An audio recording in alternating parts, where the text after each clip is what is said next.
partir de la coyuntura para llegar a la estructura interna, que es lo más profundo.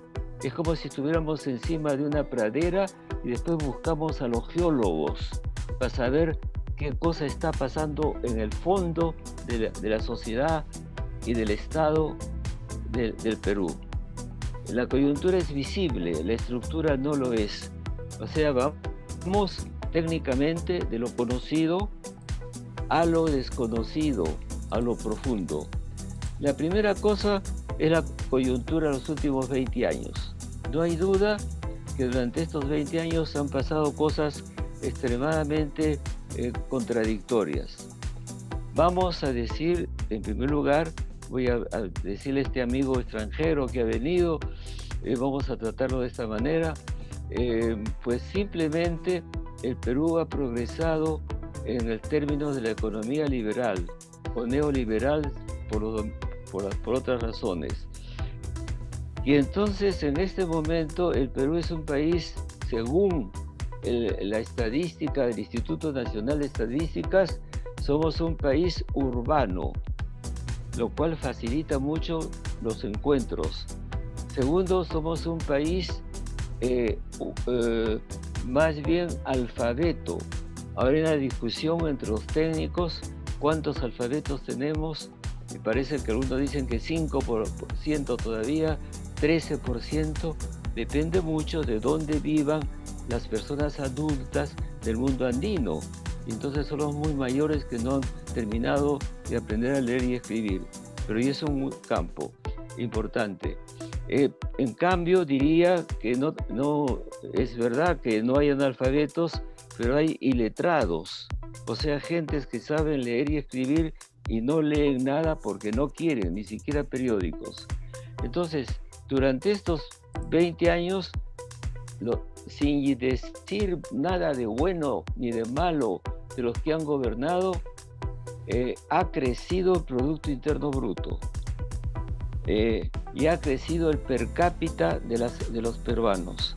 Han pasado en soles, de 900 soles a 2.000, 3.000, y entonces ha habido un crecimiento económico muy grande. Sin embargo, a pesar de eso, vamos a los efectos reales. Durante todos estos 20 años también ha habido corrupción en la clase alta. Apenas digo simplemente lo que ha pasado con los portugueses, con los brasileños, ¿no es cierto? Es de ver lo que nos han hecho y en otros campos, y cuántos presidentes y estadistas están perseguidos o bien tienen temas judiciales. Entonces, esto, lo que llamamos democracia, es una democracia fundada en la representación. Todos entendemos esto, ¿no es cierto? Se vota para que alguien nos represente. Entonces la representatividad es fundamental. ¿Qué ocurre? En este momento, en lo real, está en el periódico del día de hoy, la sociedad política, los electores dudan de la clase política. Y los que están en las encuestas que van por delante apenas llegan al 7%. O sea, hay una distancia muy grave entre la sociedad y los que puedan llegar a gobernar, llegar al Estado. El primer elemento. Eso es muy, muy serio y demasiado grave. En segundo lugar, está ocurriendo una serie de explosiones sociales que ya no estaban previstas, de todo tipo, ¿no es cierto? Las que interrumpen el tránsito de un ferrocarril a Machu Picchu, la protesta de los agrocampesinos. Yo no digo que no tengan razón, sino que realmente el Estado o el gobierno está enfrentando algo que había estado hasta este momento no era visible, y hay un descontento social no organizado ni que produce una revolución. Entonces, lo que nosotros nos tenemos que preguntar es que, a qué cosas llevan estos fenómenos sociales contradictorios. Voy a decirlo con más franqueza y peligro, porque es grave, sí es cierto. Durante 20 años hemos tenido un crecimiento económico a partir de una economía capitalista liberal. Yo no voy a decir si estoy a favor o en contra de ello. Solamente digo que dio un crecimiento en el cual intervino desde Fujimori a Toledo y Humala y Alan García y hasta el final, hasta justo que llegó PPK en 2016. Y sin embargo, los votos han sido en gran mayoría antisistema. El caso de Humala es el más claro. Se estaba votando por alguien que hubiera repetido el modelo venezolano. Menos mal que no lo hizo. Y eso es raro, es extraño, hay que asombrarse. Economía que crece y población descontenta. No solamente por Odebrecht, sino porque realmente no hay un vínculo entre uno y otro. De otra parte, la clase política, los que gobiernan, parece que no comprenden qué cosa es la sociedad peruana. Voy a poner un ejemplo simplísimo, de que no se sabe qué tipo de pobreza se tiene. Mis queridos amigos, para ir a ver la pobreza ya no es necesario ir al lugar más pobre del Perú, que puede ser Huancavelica, ¿no? El más abandonado, pero saliendo a Lima solamente. Y sin embargo me estaba haciendo campañas para luchar contra el coronavirus, diciéndole hay que lavarse las manos en el caño. ¿Cuántas personas tienen caño en el Perú y agua corriente? Estas personas que dijeron esto ignoran que no se tienen los niveles de vida de la clase media, ¿no es cierto? Entonces acá hay una separación. Ni el Estado entiende a la sociedad, ni la sociedad se siente representada por el Estado. Jóvenes en las calles han salido con unos carteles subjetivamente ciertos, porque ¿cómo han entendido? El señor tal, Merino creo que se llamaba, no me representa. Esa es una quiebra de lo fundamental, ¿no?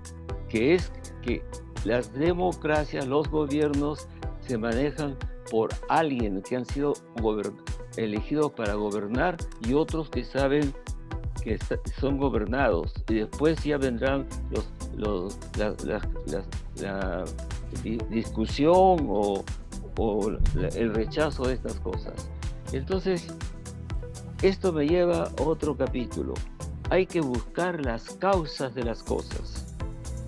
Esa es la formación. En la formación norteamericana estudian y dan cuenta de los números. En Europa, donde yo me he formado, buscan las causas de las cosas. Entonces, por ejemplo, voy a poner 2 o 3 ejemplos de causas. ¿Por qué se ocurrió la revolución de 1917 en Rusia?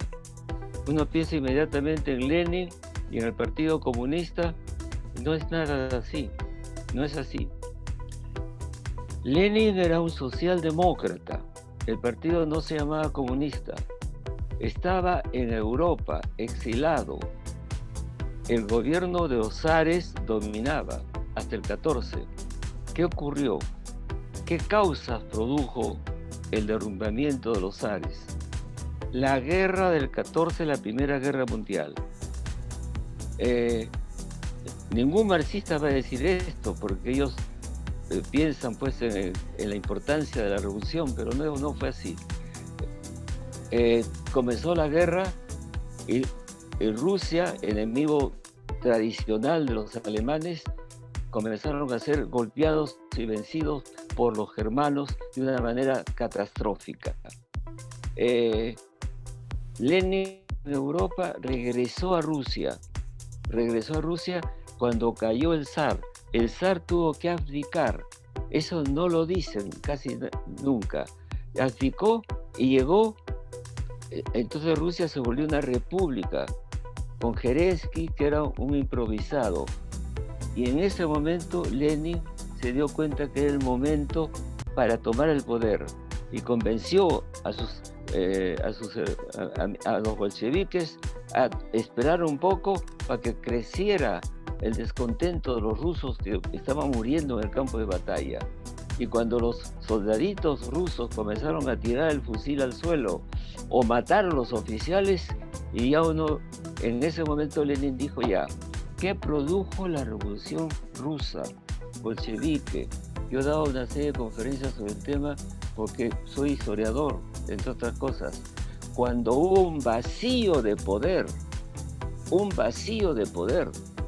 y no costó gran cosa tomar el poder en ese momento.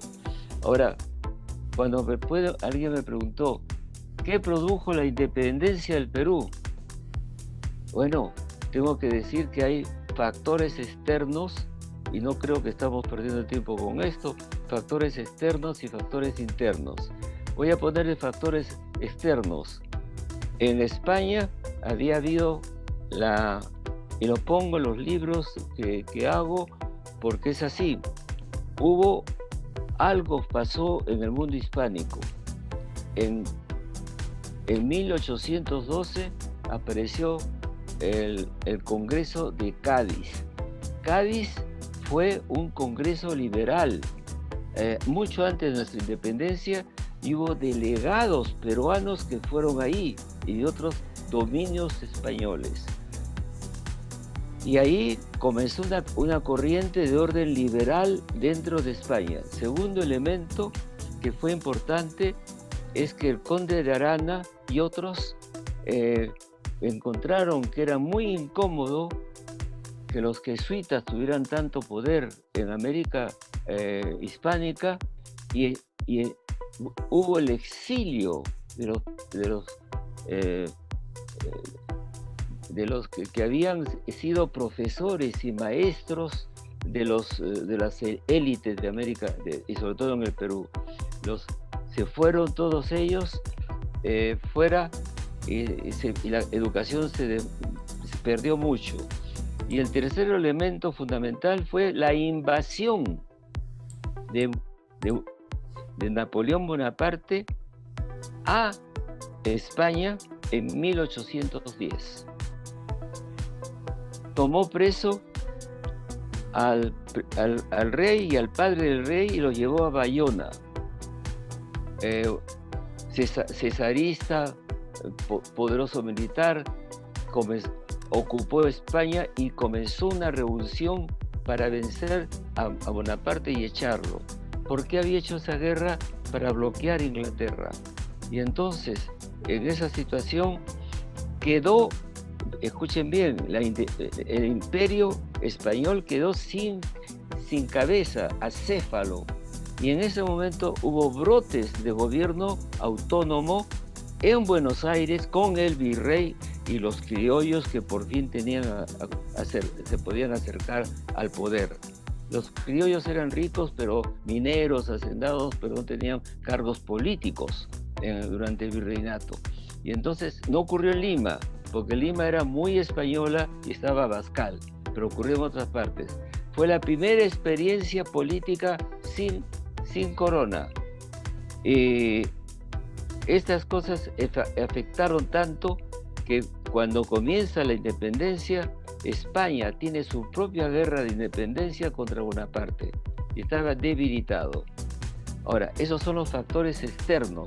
Bonaparte nos hizo un gran favor porque debilitó la fuerza militar española y no pudieron, pues, pero sin embargo lograron enviar tropas a México, no al Perú, y pudieron detener de 1814 hasta 1816.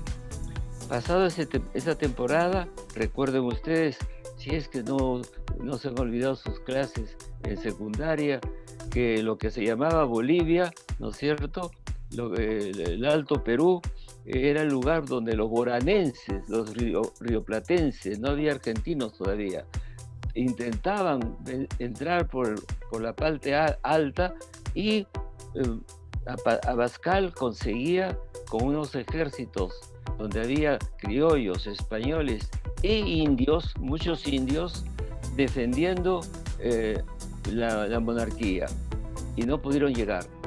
Entonces la independencia se produce en el Perú, como todos sabemos, cuando ya la tiene Argentina, que no se llamaba Argentina, sino se llama Platenses, y luego Chile.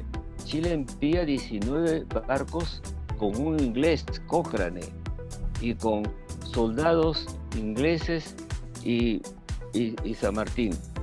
Ya saben, llegó a Paracas y todo esto. Entonces, el fenómeno de la independencia ocurre cuando ya ha venido ciertos efectos incómodos de algo que se llaman las reformas borbónicas. Las reformas borbónicas consistió que los Borbones ocuparon el lugar de las antiguas administraciones españolas con los Habsburgo, que era otro reino. No había España, había el rey de los Habsburgo. España había desaparecido. Y vienen los Borbones, que eran franceses, más modernos, hacían cuentas y se dieron cuenta que la colonia peruana, ellos gastaban dinero y no recibían mucho. Entonces aumentaron los impuestos y ellos no se rebelaron, pero estaban fastidiados. Otra molestia para el mundo criollo rico era que el Callao había perdido su importancia y entonces era más bien el puerto de Buenos Aires por donde salían las cosas por el Atlántico hacia España. Comprenden ustedes que había un estado de ánimo más bien, ¿cómo diría?, calculador. Los criollos no iban a hacer una independencia por su propia cuenta, habían fracasado varias, pero por otro lado esperaban el apoyo de Bolívar del norte y San Martín del sur, y ocurrió.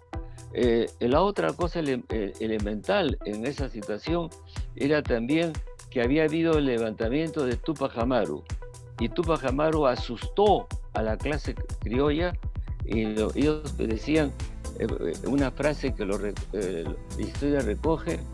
Sí, había pues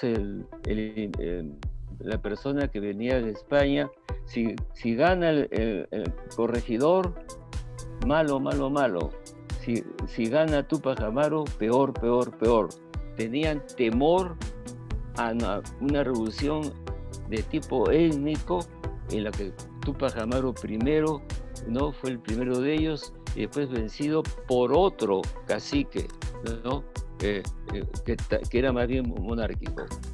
Entonces, las preguntas, todo esto para decir qué cosa está provocando en el fondo de que de la sociedad peruana sea tan difícil en este momento la gobernabilidad. ¿Qué ocurrió en Europa y después en Estados Unidos entre los años 1860 en adelante, en que se convirtió en una gran potencia, hasta el año 13, ¿no es cierto?, ya era la gran potencia?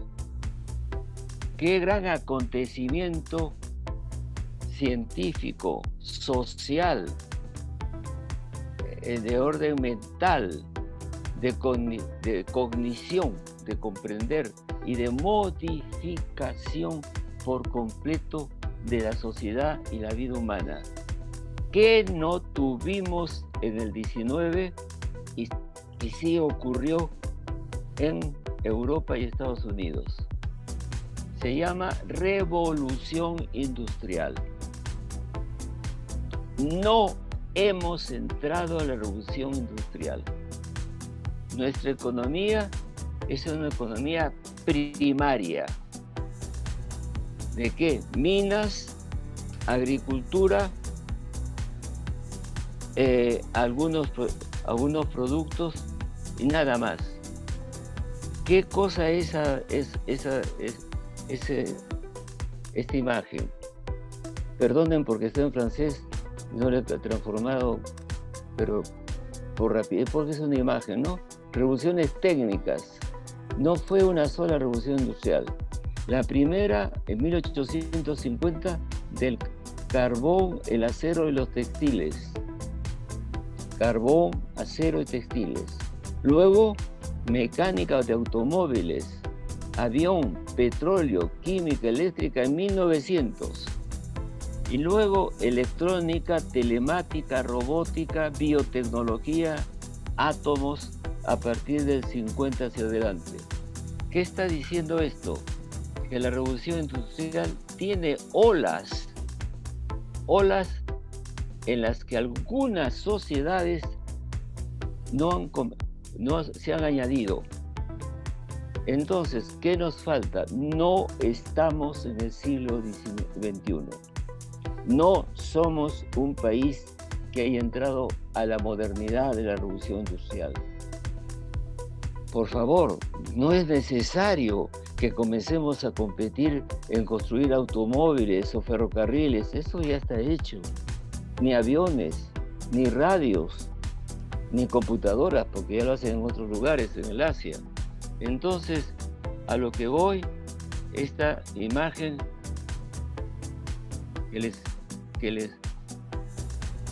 la idea principal que quiero transmitirles es que hay sitio para la revolución industrial, con dos elementos.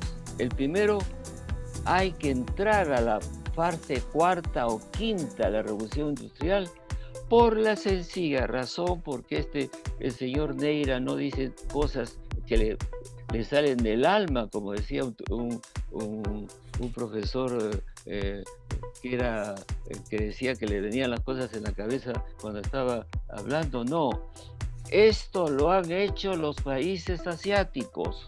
Corea del Sur, Taiwán han entrado a la revolución industrial en el campo bioquímico, y también lo ha hecho Brasil. ¿Qué cosa dice este cuadro, este de acá? El punto que está acá adelante, acá, es la fecha que comenzó la revolución industrial, 1780, o sea, el primero de todos, como sabemos. Después vino Francia, después vino los Estados Unidos, después vino Alemania, después vino Suecia, después vino Japón, que no era Europa ni Estados Unidos, Rusia tardíamente, con los soviéticos, Canadá y otros que se suman rápidamente. Este puntito de acá significa cuando ya se va establemente, deja de ser un país precapitalista o preindustrial. Entonces, esto es muy importante, porque puede quebrarse en este momento, pero cuando ya llegan a este nivel, en un momento determinado. Como ustedes comprenden, los americanos llegaron primeros, y por ejemplo, para comparar con Europa, los de clase media, franceses y europeos, han tenido el nivel de los norteamericanos de clase media de los años 20 y los años 50. Para decirlo más simplemente, una chica que vivía sola en su casa en Estados Unidos podía mantenerse sola en los años 20. Y una chica alemana o francesa que quería vivir separadamente, lo han hecho eso a partir de la Segunda Guerra Mundial. Pero entraron a la cosa. ¿Y qué se ve claramente? Que el tiempo para transformarse en una sociedad industrial es más breve, más corto. Lo podemos hacer en 5 o 10 años. ¿Por qué? Porque ya la velocidad de la tecnología, las nuevas ciencias, ¿acaso no hay 90 laboratorios en este momento que están buscando la vacuna, la están consiguiendo?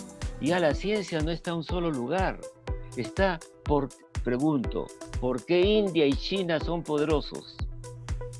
Porque ellos sin perder su identidad, ni su religión, ni su cultura, han aprendido de la cultura occidental todo lo que es la ciencia y pueden competir con el mundo occidental. Los misiles que envía China a a la Luna no son comprados en ningún país industrial, los fabrican. Entonces el tema está, ¿por qué nos hemos dormido en el campo de la ciencia y la tecnología?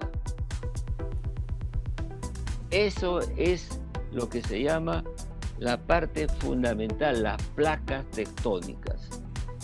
Si nosotros seguimos como seguimos, ¿cuál es la situación que hemos descubierto con la pandemia? No vamos a salir nunca de pobres, ni en 1000 años.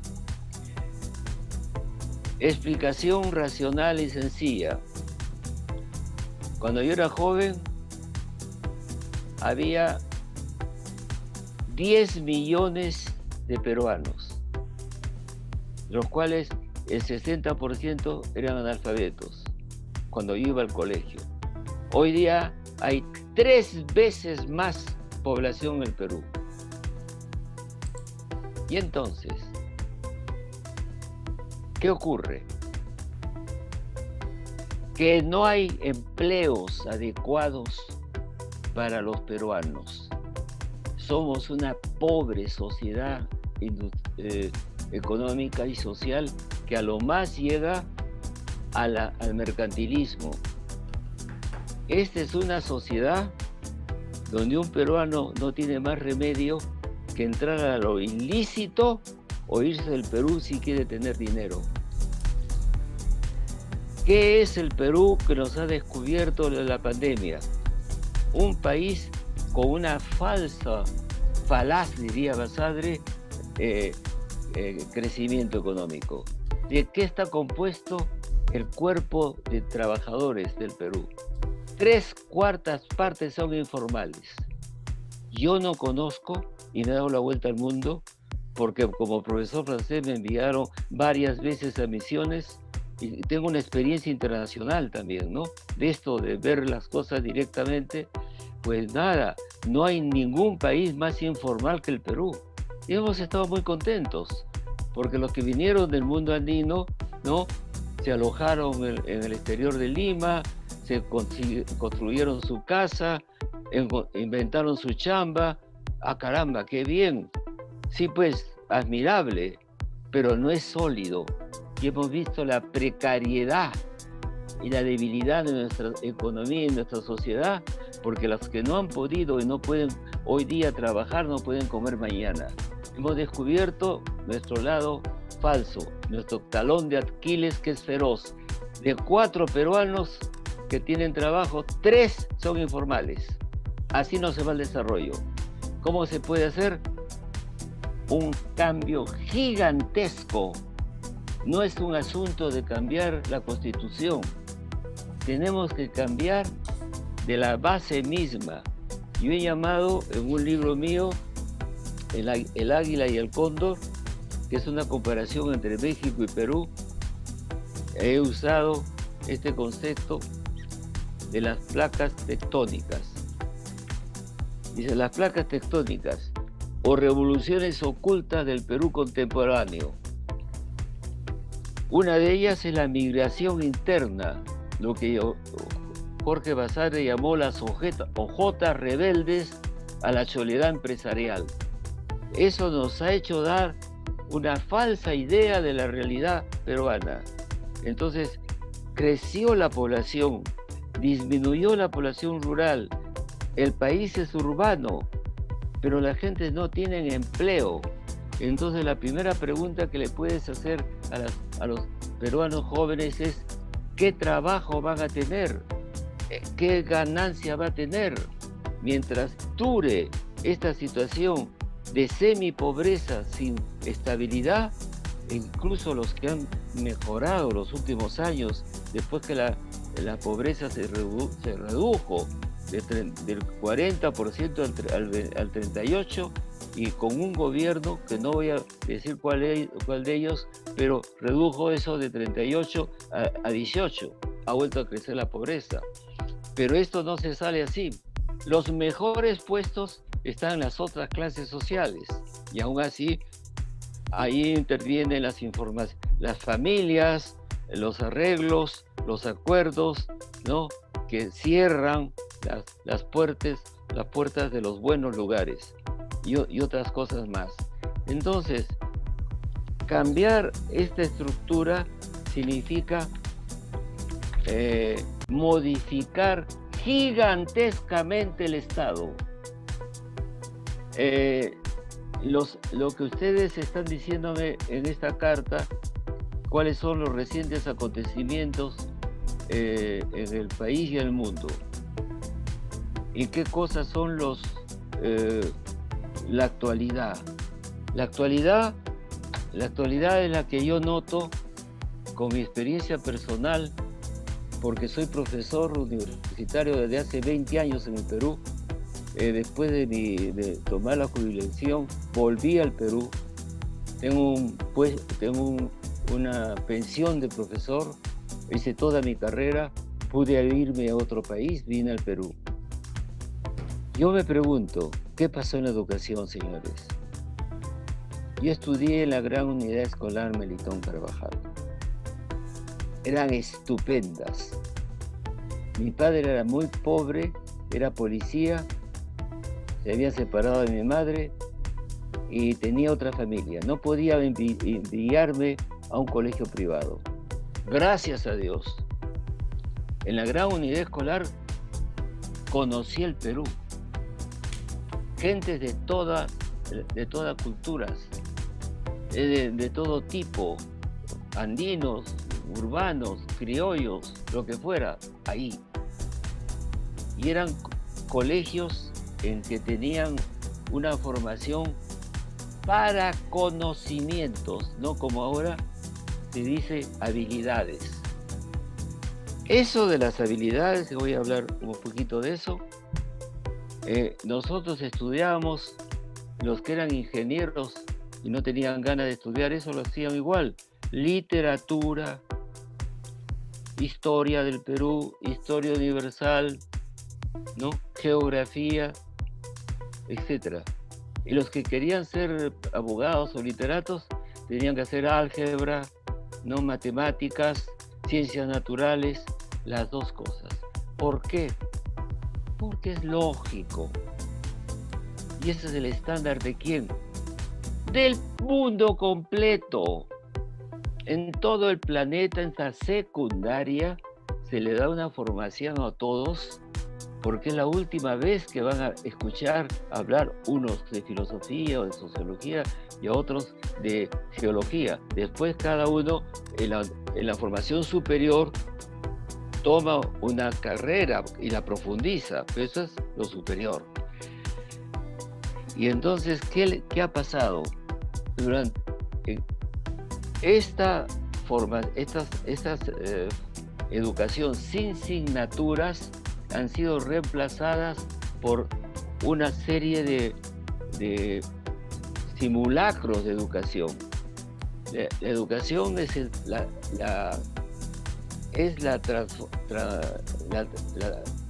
el envío de un conocimiento por un profesor que sabe a una juventud.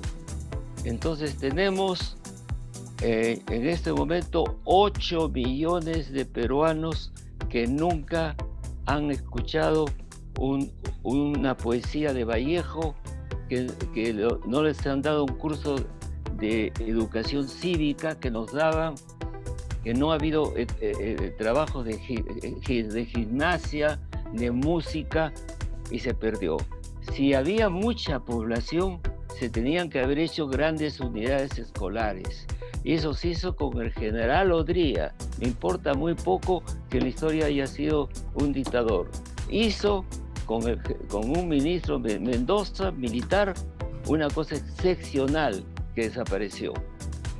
¿Qué pasó? Lo voy a decir, me puedo equivocar, pero en primer lugar, en el comienzo de los 90, las arcas fiscales estaban perdidas. Casi no había dinero, no había ingresos por el gobierno anterior. Y entonces buscaron una ayuda y la encontraron. El Banco Mundial aceptó ayudar al Perú hasta el día de hoy según el acuerdo de Washington, y pidieron por algo pidieron por algo la desaparición de todo lo que fue humanidades. Muchas gracias, ¿eh? Nos han hecho un gran servicio. Eso no existe en ningún otro sitio. Si yo tuviera un hijo que pudiera mandarlo a la secundaria, pues yo lo mandaba a Bolivia y Ecuador, donde continúan con el estándar planetario. El Perú es una verruga en el campo educativo en el planeta, vergonzoso. Y nadie se quiere meter con el tema, porque es un poco tarde ya, ¿no? Tendríamos que hacer un gasto enorme en maestros y todo lo demás. Y entonces, durante todo este tiempo, se ha formado mal a las gentes y no se ha formado ciudadanos que conozcan la historia del Perú, por lo malo que sea, no importa eso. Y bueno, esto significa un bajón cognitivo. Eso significa gentes que ven los kioscos, los periódicos y no los compran. ¿Por qué? Porque no les han enseñado a leer un libro. Un peruano lee hoy día un libro por año y no sabe hacer un paper, ¿no? Yo le decía a mis alumnos, si usted es un hombre el más rico del mundo, quiere entrar a Harvard, le toman un examen. Y si usted no sabe hacer un texto, un paper, no entra, porque no puede seguir la dinámica de la universidad. Entonces tenemos una juventud aletrada, deseducada en todo el sentido del pensamiento y el razonamiento. Eso es gravísimo. Nos va a costar muchísimo en términos políticos y sociales. Y entonces se necesita no pues un Ministerio de Educación, se necesita una modificación profunda a nivel de toda la estructura del Estado y de los modos de producción. Si nosotros continuamos con un modo de producción que no da empleo, entonces vamos a tener pues delincuencia permanente, vamos a tener corrupción en todas las clases sociales, porque las gentes necesitan pues dinero y los salarios son muy bajos. El sueldo más alto no está en Estados Unidos, está dudo entre Holanda y otro país, a $90.000 per cápita del año, y el americano medio 59.000. Entonces, como tiene un alto salario, tiene un alto impuesto. Yo de profesor francés, yo tuve 51% de mi ganancia de sueldo y el 49% iba a los impuestos del Estado. Y entonces, ¿qué ocurre? Con esos impuestos, el Estado puede educar gratismente a los jóvenes y tener bien a las personas que ya se han retirado, los mayores. Ese es el sistema sencillo. Comienza con la educación, que acá es lo último del tema, y la cultura.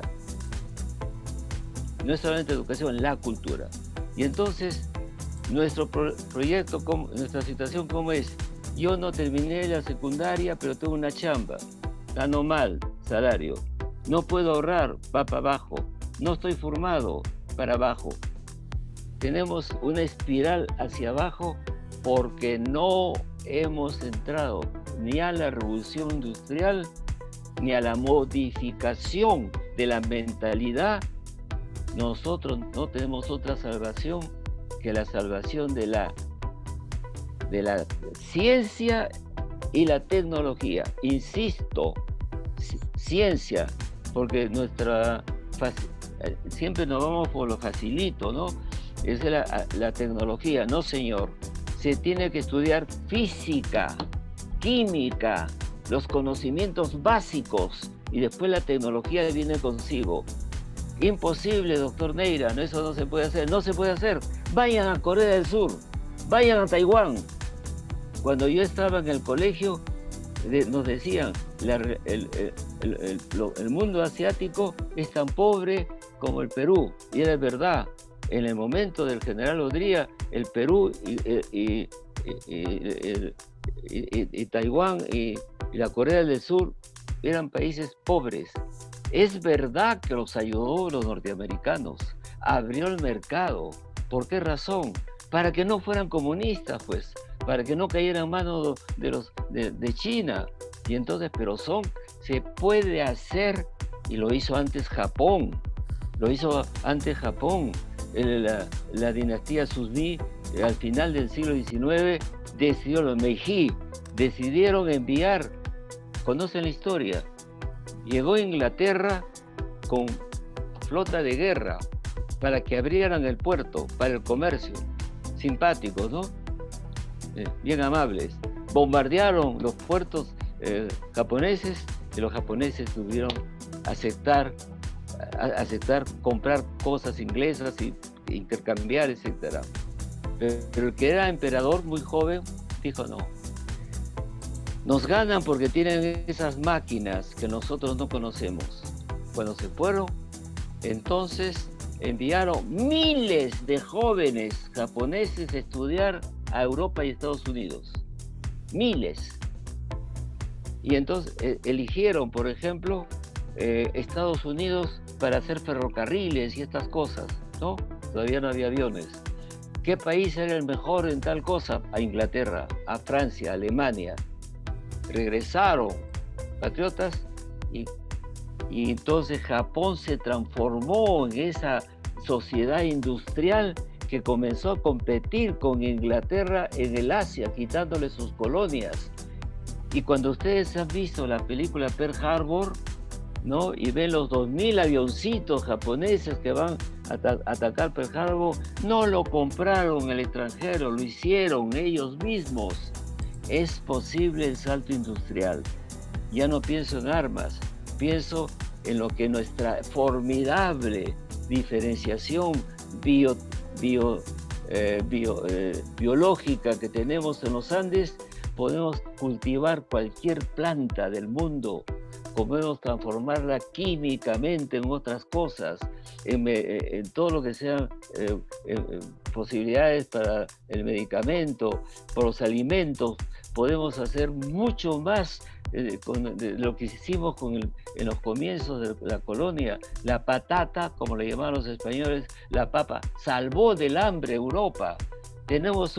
No tenemos un terreno, pues, que no tenga riqueza, con islas diversas según la altura, que ha sido muy bien estudiado por John Murray, ¿no es cierto?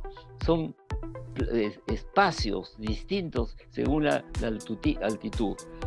Entonces, yo no veo una modificación importante si es que no cambiamos la placa tectónica, el modo de producción que decían los marxistas, la economía que venga de ahí abajo. Cada vez que haya algo moderno, vamos a tener empleados peruanos, funcionarios mejores, y cambiar el Estado. El Estado tiene que ser una entidad que se parezca a la que existe en otros países. Que me venga a discutir alguien si eso no es así. Yo reto a cualquiera porque conozco el mundo. Estados Unidos tiene un estado en donde hay 2 millones de funcionarios que son funcionarios de cuerpo, que no se van. ¿Ustedes se imaginan que en un cambio de presidentes van a dejar la silla vacía y ponen otra gente como nos pasa a nosotros? ¿Cómo van a sacar a los norteamericanos que saben cuáles son sus espías que están en Rusia o en China? No, hay un cuerpo estable, permanente. Y Europa, no les digo, pregunten a las embajadas. Cualquier embajador de Europa que venga por aquí, viene porque es un funcionario que hace carrera en el Estado. Entonces, la pregunta de ciudadanos, ¿cuándo diablos no se entra a los ministerios por concurso? Y que no sea el ministerio el botín del ganador del partido. Gane el partido de izquierda y derecha, me tiene sin interés. ¿Por qué no? No hay concurso. Hay unas cuantas islas de modernidad en nuestro Estado. ¿Cuáles? Ministerio de Economía. Si no estuviera el señor Velarde ahí, no habría funcionado durante los últimos años. Eso era el automático prácticamente de cómo caminó la economía. Y también Torretagle, los diplomáticos, y no me digan que los militares, por favor, y no me digan entonces que no hay cuerpos estables. ¿Por qué no los queremos tener? Porque todavía tenemos una mentalidad colonial, neocolonial. Son los parientes, los amigos, los que forman parte de la familia ancha. No, pues, eso no es moderno.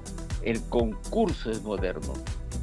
La posibilidad de abrir las puertas a partir de una buena educación a todo el mundo, según su calidad, su capacidad y su espíritu, si es honesto o no.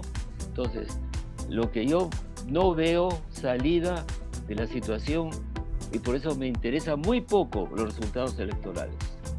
Prácticamente el pueblo lo sabe. ¿Por qué? Porque la mayoría depende de su trabajo y no depende de lo que pasa en el Estado. Estamos jugando a una democracia que no tiene fuerza porque no representa realmente las necesidades. Las necesidades son salud y educación. Nada más. Si el Estado es eso, ya hemos dado un paso grande. ¿Dónde funciona eso? Viaja en Europa. Yo tenía una hija en Francia de un primer matrimonio y ha estado todo el tiempo estudiando en los colegios de Francia. No hay colegios privados, no hay colegios privados. ¿Qué se gana cuando no hay colegios privados si no van todos? Van todos, los ricos y los pobres. ¿Y qué se forma? La nación, que no hemos terminado de formarla. Las naciones estuvieron primero en Europa, después vino las repúblicas. Acá es al revés. El Estado tiene que crear la nación. Y la nación se crea cuando se tiene ese punto de partida igual, la igualdad. No es que todos sean iguales. Siempre hay gente que son mejores. Siempre hay un Messi entre los futbolistas. Sino el punto de partida junto. Lo importante es que no haya una jerarquía y una aristocracia falsa, que solo algunos pudieron ir. A mí me parece que la desaparición de las grandes unidades escolares coinciden con la aparición de los migrantes andinos que llegaron a Lima y asustaron a las clases acomodadas, que esas gentes, de repente los cholos, iban a aprender, iban a ser socialistas, comunistas, apristas, lo que fuera, y entonces se quedaron los colegios privados por su cuenta, con perdón de que algunos de ustedes hayan estudiado en un colegio privado. Yo no estaría en contra de los colegios privados, pero sí estaría a favor de los colegios nacionales para las gentes del pueblo, con gran calidad. El resultado ha sido, pues, que hemos creado otro Perú. Hemos inventado una clase de gente que no sabe abrir un libro. Muchas gracias por el beneficio. Hemos creado una cosa artificial. Nos hemos vuelto a separar. En vez de la reforma agraria hizo desaparecer al gamonal y los campesinos hoy día, bueno, yo me río mucho cuando dicen el fracaso de Velasco, así, ¿no? Hay 2 millones de campesinos con propiedad de tierra desde Puno a Cajamarca y no hay conflictos ahí, pero tampoco se les ayuda. Entonces, modificaciones profundas. Las placas tectónicas de la producción, de a pocos tenemos que ir siendo sociedades que tengan también laboratorios, fábricas de alimentos, fábricas de medicamentos, etcétera, para dar luz, y entonces crezcan clases medias populares y no como las que están ahora, que en cualquier momento retroceden económicamente, ¿no? Por el momento están en las clases medias. Esa es mi visión. Esa es la dificultad que vamos a tener en el siglo XXI. Perdimos el siglo XIX no entrando a la revolución industrial. Perdimos el siglo XX por las maneras que tuvieron para detener al socialdemócrata, que era el partido de Aya La Torre. No lo dejaron gobernar. La reforma agraria tuvo que hacer una dictadura, porque no iba a ocurrir nunca. Se nos fue 2 siglos. no hemos hecho gran cosa. Y eso es que hay que tener en cuenta que esto incluye la sociedad e incluye el Estado. No es ninguna echarle la culpa a otros. Si alguien es culpable de este retraso cultural, pues ahí están las pruebas de PISA, ahí está Nicolás Lynch, amigo mío de izquierda, amigo mío, que fue ministro de Educación y escribió un libro que se llamaba Los últimos de la clase. Mis queridos amigos, el Perú ha sido brillante en un campo. Una institución me pidió, y con eso termino, un libro sobre el Bicentenario. Hasta acá me dijeron el pensamiento de los peruanos sobre el Perú. Comencé a trabajarlo. Encontré, por supuesto, los iniciadores, los precursores, ¿no? Baquijano y Carrillo, Sánchez Carrión, etc. Los liberales del siglo XIX. Luego Manuel González Prada, el primer momento crítico de un intelectual ante la realidad peruana. Y luego la generación del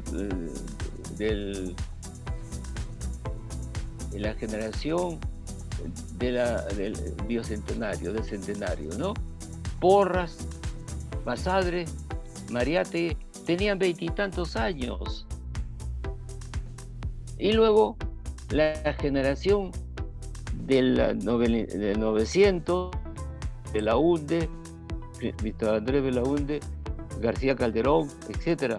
Y luego mi generación de los años 70.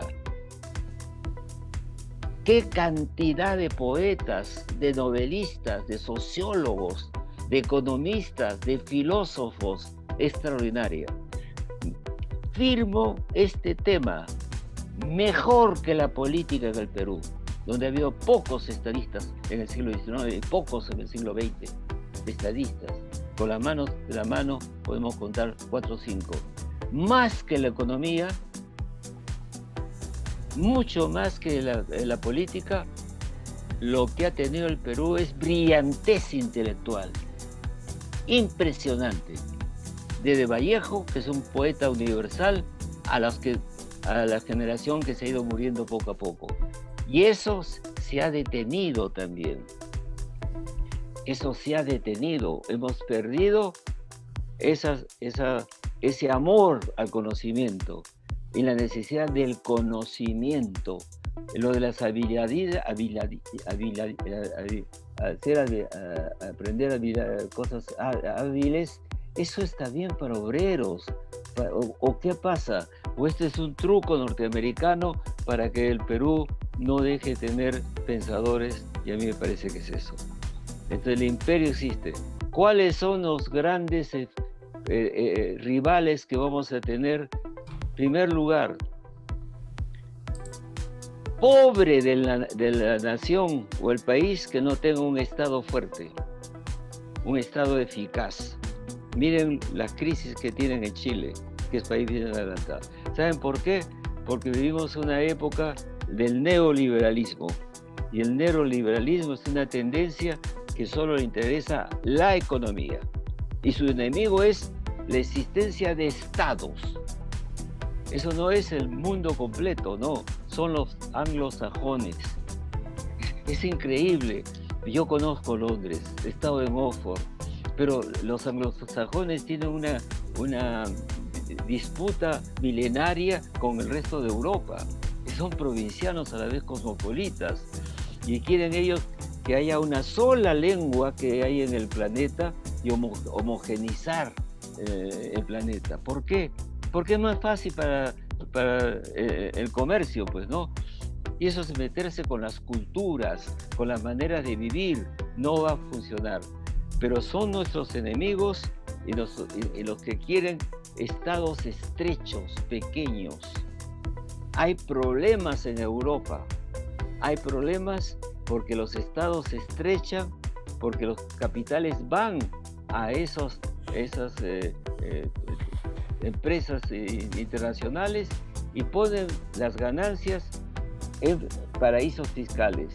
Por lo tanto, un país de Alemania o de Italia tiene menos dinero para los servicios sociales que da el Estado. Y por eso hay populismos. que son protestas de que van retrocediendo las clases medias. Eso es un rival. No podemos salir de la economía liberal por el momento, pero lo que tenemos que tener en cuestión es que tenemos que tener un Estado fuerte para defendernos. Segundo elemento, lo peor, por abajo, chiquito, chico parecido a lo que pasa en España, Cataluña, deshacer la nación peruana, darle a los quechuas una provincia, darle a los aymaras otra provincia. Parece muy bueno, muy simpático, las culturas. Las culturas no necesitan de nación. La India es el país más complejo del mundo y los Estados Unidos, y no necesitan separarse por lados. Esa es otra cosa que se hace con ONGs para romper la estructura peruana, para que desaparezca la estructura peruana. Me voy con una pregunta que les voy a hacer, porque es la que me hizo Jorge Basadre el día que me fui a Europa. Corría en Lima, y perdón por contar una anécdota, pero por Basadre, no por mí. Corría la noticia en Lima que yo después de Velasco me iba a Europa, de acuerdo, ninguna universidad me quería tener, para la izquierda yo era un traidor, les habíamos dado ideas a los militares, no les habíamos dado ninguna, ellos venían con su proyecto, nos llamaron a nosotros, yo estaba en Europa, no sabía que había habido la reforma agraria, me llamaron después. Pues bien, Basadre lo llamó a mi madre, y le dijo, señora, soy Jorge Basadre. Le dijo mi madre, dígale a Hugo que si se va, venga a despedirse. Y fui a verlo, lo vi, conversamos mucho, y ya me iba, y de repente sale su esposa, me dice, Hugo, no te vayas, Jorge te quiere decir algo. Se acerca y me dice, mire, Neira, usted va a ver el siglo XXI, yo no. Yo le dije, pues, lo que se dice una persona mayor, no señor, ¿por qué no? De los años 70, ¿no? Usted tiene buena salud. No, déjese de tonterías, Hugo, me dijo, ¿no? Yo no voy a ver el siglo XXI, usted sí lo va a ver. Solamente le quiero que piense esto en mi nombre, el siglo XXI.